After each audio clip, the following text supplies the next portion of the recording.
Bienvenidos a un nuevo video sobre manejo de las guías de diabetes 2019, esta vez sobre metformina. Mi nombre es Miguel Contreras y soy médico internista. En las guías del 2018 ya se ha planteado entonces que el medicamento de inicio para todos los pacientes debería ser metformina.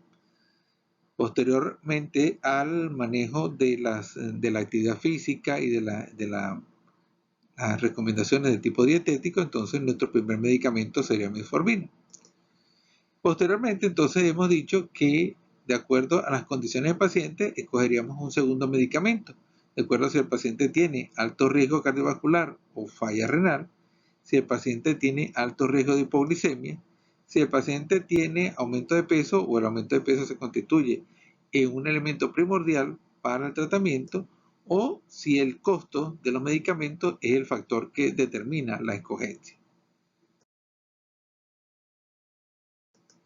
Entonces vamos a hablar poco, resumidamente, sobre qué conocemos actualmente sobre el mecanismo de acción de la metformina, que dicho sea de paso, ya tiene 60 años en el mercado.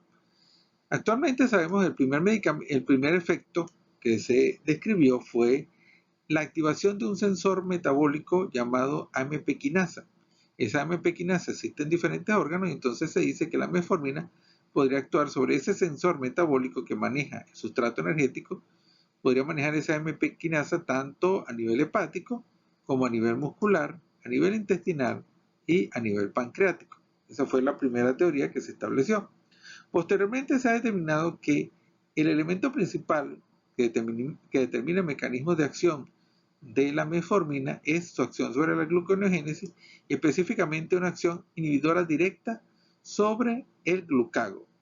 Posteriormente, las teorías se han derivado hacia un efecto intestinal, un efecto complementario intestinal de la metformina, un efecto tipo incretina favoreciendo la producción de GLP-1 y estableciendo así un eje entre el intestino, el cerebro y el hígado para controlar la gluconeogénesis.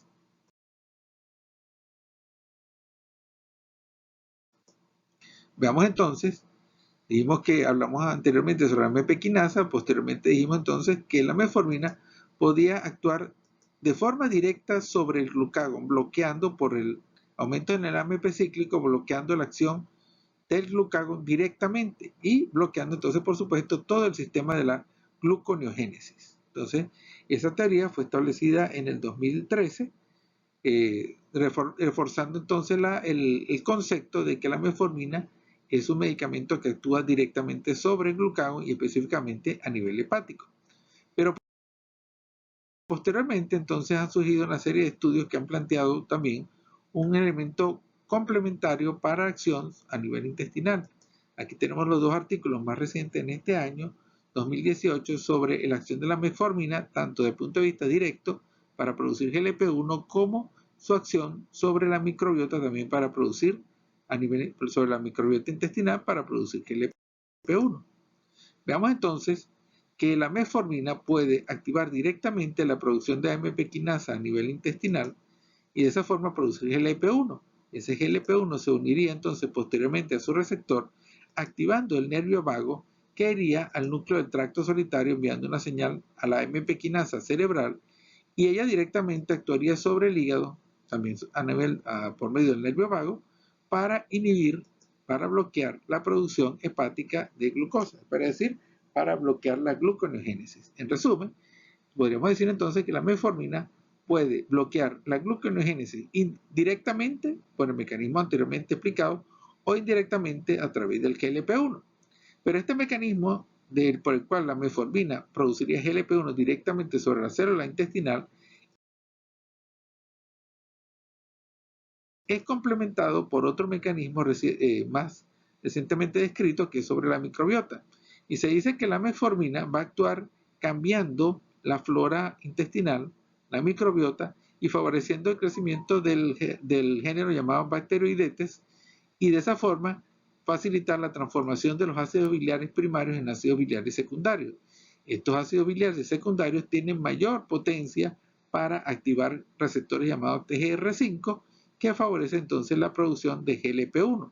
Entonces podemos ver que la metformina puede favorecer la producción de GLP-1 directamente a través de la AMP quinasa intestinal o indirectamente, entonces, a través de la alteración de la flora bacteriana. Hablemos entonces de los estudios clínicos y los elementos más recientemente descritos en las guías sobre este medicamento, sobre la metformina. En cuanto a eventos cardiovasculares, el metaanálisis más reciente del 2017 nos plantea que en realidad la metformina no disminuye ni mortalidad general ni mortalidad cardiovascular en los diferentes estudios que se han realizado cuando hacemos el metaanálisis. Sin embargo, cuando se compara la metformina con la sulfonilurea, sí se aprecia una disminución de la mortalidad mortalidad cardiovascular de la metformina con respecto a la sulfonilurea. De hecho, podemos ver que la glibenclamida, la gliclazida y la glimepiride, comparadas con la metformina, están relacionadas con un aumento en la mortalidad cardiovascular. Y cuando comparamos metformina sola versus la sulfonilurea como terapia añadida a la metformina, como segunda terapia, vemos que el uso de la sulfonilurea se asocia con aumento de la incidencia de infarto, la incidencia de mortalidad general y, por supuesto, el aumento en los episodios de hipoglicemia. Este análisis, publicado en los análisis de medicina interna del 2017, plantea que cuando tenemos pacientes con falla cardíaca no descompensada, aquellos pacientes que tienen metformina dentro de su esquema terapéutico tienen una disminución de la mortalidad por falla cardíaca con respecto o comparado con los pacientes que no tienen en su esquema terapéutico metformina. Y se plantea entonces que hay una disminución de un 22% de la mortalidad en pacientes con falla cardíaca si los pacientes reciben metformina dentro de su esquema terapéutico. En cuanto a la enfermedad renal crónica, el último estudio del 2018 plantea que la metformina se podría utilizar en falla renal estadio 3A y estadio 3B. Y esencialmente, esto es un punto bastante controversial porque hasta ahora había muchas dudas sobre la forma de administrar la metformina en este tipo de pacientes. Se dice que debería ajustarse la metformina en los pacientes con enfermedad renal crónica estadio 3A y 3B. Si el paciente tiene una filtración glomerular que se encuentre entre 45 y 59 cc por minuto, la dosis de metformina debería ser de 1.5 gramos diarios, es decir, 0.5 gramos por la mañana y 1 gramo por la noche. Y si el paciente tiene una falla renal estadio 3B, es decir, que tiene una filtración glomerular entre 30 y 44 mililitros por minuto, entonces la dosis total debería ser de 1 gramo diario. Y debería ser de 0.5 en la mañana y 0.5 en la noche. Deberíamos medir la filtración glomerular cada 6 meses en pacientes con enfermedad renal estadio 3 y la metformina debería evitarse su uso en pacientes que presenten falla renal aguda en el contexto de patologías severas o de enfermedad severa, que por ejemplo tipo sepsis. Entonces en ese tipo de pacientes hay que suspender la metformina.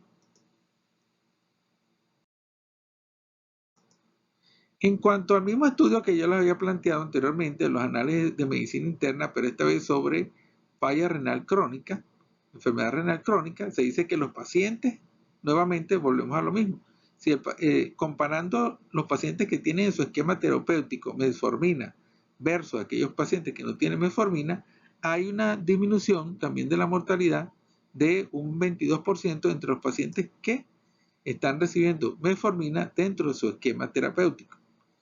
Y esto es muy importante. A muchos plantean que se debería prescindir de los beneficios del uso de la metformina en pacientes con enfermedad renal. ¿Por qué? Porque actualmente sabemos que la metformina es capaz de entrar a través de un transportador llamado OCT2 a la célula renal, y en la célula renal, a través de la acción sobre AMP quinasa, puede disminuir el estrés oxidativo, va a disminuir la inflamación a nivel del riñón, la fibrosis, el proceso de fibrosis, o sea que tiene una serie de condiciones que favorecen su uso en el paciente renal. De hecho, podemos ver que disminuye la disfunción podocitaria y también disminuye la fibrosis a nivel túbulo intersticial. Entonces, lo que deberíamos hacer probablemente es no privar al paciente con enfermedad renal del uso de medicamentos, pero siempre llevándolo utilizando en el estadio 3, de acuerdo a las dosis anteriormente indicadas, de acuerdo al ajuste anteriormente reseñado. En cuanto a acidosis láctica y déficit de vitamina B12, sabemos actualmente que el mecanismo por el cual se relaciona la metformina con la acidosis láctica es que, como sabemos, la glucosa al entrar a la célula se transforma en piruvato. Y ese piruvato puede tomar dos vías: entrar al ciclo de Krebs para producir energía, para producir ATP, o transformarse en lactato. ¿Qué sucede con la metformina? Que la metformina bloquea, a través de su acción sobre la gluconeogénesis, bloquea la reconversión de piruvato hacia glucosa. Y a su vez, la metformina actúa bloqueando la cadena mitocondrial que actúa favoreciendo la producción de energía, bloqueando la cadena mitocondrial. Todo ello va a llevar a una acumulación de piruvato a nivel de la célula, y como se acumula ese piruvato que no puede entrar al ciclo de Krebs, entonces se transforma en lactato. Entonces tenemos acá que ese es el mecanismo por el cual se relaciona la metformina con la acidosis láctica. Sin embargo, este gráfico es muy llamativo porque ustedes pueden ver que la probabilidad de que un paciente presente acidosis láctico depende de dos elementos: la acumulación de metformina y el estado de fragilidad de la persona, es decir, de las comorbilidades o el estado de enfermedad de una persona. Entonces, si una persona tiene un estado de salud bueno, no tiene condiciones que estén alterando su salud, tendría que acumularse mucha cantidad de metformina para producir la acidosis láctica. Pero a medida que aumentan las comorbilidades, las enfermedades asociadas, entonces a medida que aumenta ese tipo de, entonces con menos metformina puede producirse el estado de acidosis láctica. Entonces hay una serie de enfermedades, por ejemplo sepsis, falla cardíaca descompensada o enfermedad renal crónica avanzada, en las cuales con pequeñas cantidades de metformina se favorece la acidosis láctica. Entonces, la probabilidad de acidosis láctica es contexto dependiente de acuerdo a las condiciones del paciente.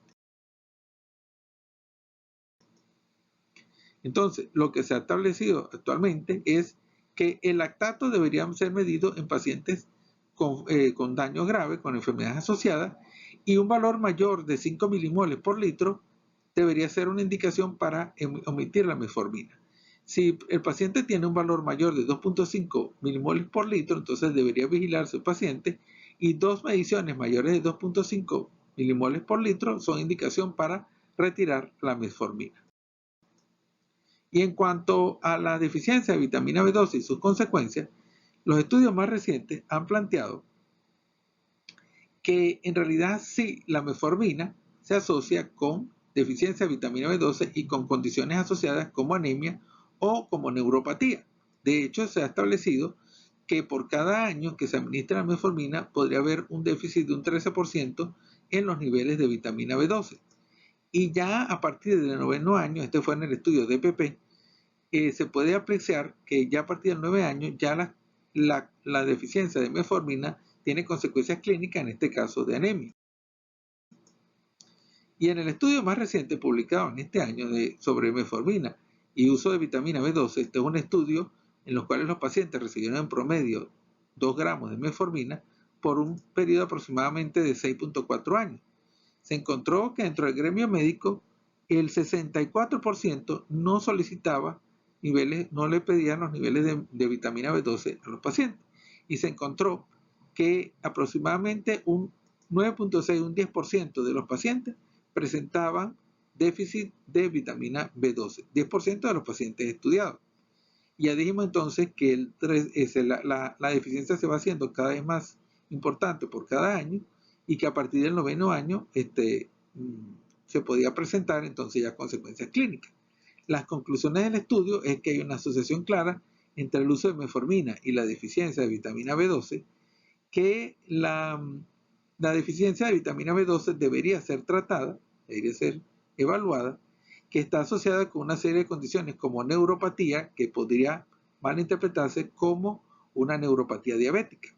Ahora, aquí hay un elemento muy importante. Probablemente todos los pacientes que presentan este déficit de vitamina B12 Probablemente todos los pacientes no presentan consecuencias de neuropatía diabética. ¿Por qué?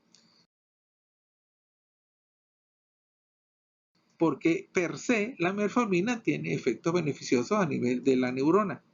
De hecho, la metformina, al igual que con la célula renal, entra a la neurona activando el sistema AMP quinasa, y de esa forma entonces inhibe o bloquea el estrés oxidativo a nivel neuronal, favorece la síntesis de la proteína y va a actuar como protector contra condiciones como el Alzheimer y el déficit de las demencias de tipo Alzheimer y el Parkinson, por alteraciones en el sistema dopaminérgico. Aquí podemos ver entonces que la metformina, en síntesis, es un medicamento bastante seguro a nivel cardiovascular. Probablemente sí tiene ventajas a nivel cardiovascular. Aquí se han planteado controversias en cuanto a su uso en falla cardíaca, pero cada vez estamos más de acuerdo en que sí debería utilizarse en falla cardíaca que esté compensada. En cuanto a su uso en disfunción hepática, pues si la disfunción hepática está muy avanzada, no deberíamos administrarlo. En cuanto a su uso en disminución de la función renal, actualmente sabemos que podemos llegar hasta estadio 3 ajustando la dosis de la metformina. Es un medicamento seguro en cuanto a hipoglicemia, es un medicamento seguro o beneficioso para disminuir de peso en este tipo de pacientes, y es un medicamento que tiene beneficios en los pacientes ancianos, siempre teniendo en cuenta las condiciones de fragilidad del paciente. En conclusión, la metformina reduce la glucemia por múltiples mecanismos. Ya vimos que tiene mecanismos por AMP quinasa, por bloqueo directo de la gluconeogénesis, por su acción sobre el glucagon y por su acción tipo incretina a nivel intestinal. Es segura desde el punto de vista cardiovascular con beneficios potenciales en falla cardíaca. Es altamente eficaz, de bajo costo, con mínima incidencia de hipoglicemia. No debería ser administrada en pacientes con filtraciones glomerulares menores de 30 mililitros por minuto, y se debería ajustar su dosis si la filtración glomerular es menor de 45 mililitros por minuto. Tiene beneficios potenciales para retardar el desarrollo de la enfermedad renal.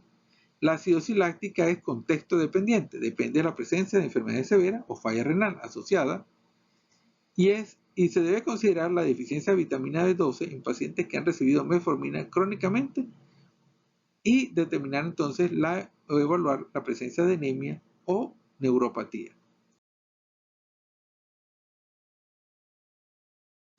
Muchas gracias.